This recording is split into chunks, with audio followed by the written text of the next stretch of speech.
Isang gabi, may napanaginipan akong isang nakakatakot na kwento. Ako nga pala si Micah Joy S. Manaay.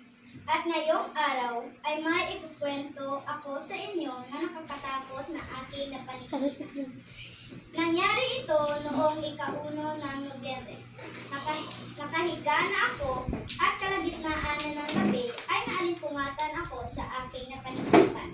Dahil naglalakad na kami ng aking mga kaibigan sa kalsada nang biglang puminto ang isang van sa aming harapan. Akala namin ay huminto lang para magtanong. Pero nang binuksan nila ang pintuan, ay nagtataka kami na may suot silang itim na bullet. Isa-isa nila kaming hinablot papasok ng van. At ang iba naming kaibigan ay nagsitakbuhan para lang makatakas sa mga kidnapper. Walang tigil silang tumakbo hanggang sa nakarating sila sa isang masukal na gubat. Samantalang kami naman ay nasa loob ng van na may takip ang bibig at mata ng mga panyo. At bigla kaming huminto sa isang lugar na parang inibanta na ng may-ari. Pinaupo kami sa isang upuan at tinalian ng lubid. Bigla na lang silang may tinawagan. Sabi nila, 1,000,000 daw kapalit ng buhay namin. Iyak kami ng iyak dahil takot na takot kami. At sa kalagitnaan ng kanilang pag-uusap, ay bigla namang dumating ang mga kaibigan naming nakatakas. Sakto namang walang may nagbabantay sa amin.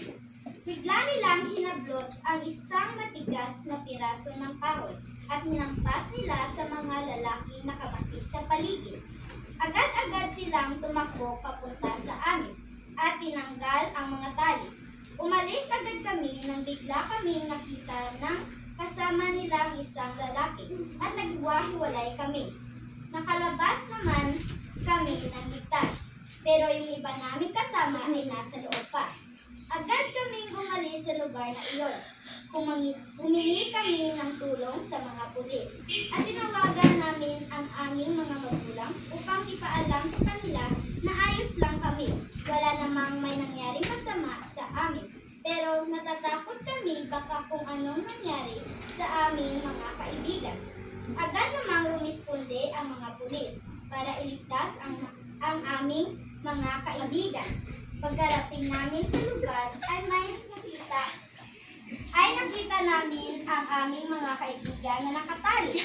Hinila ng isang lalaki ang isa naming kaibigan at tinutukan ng baril.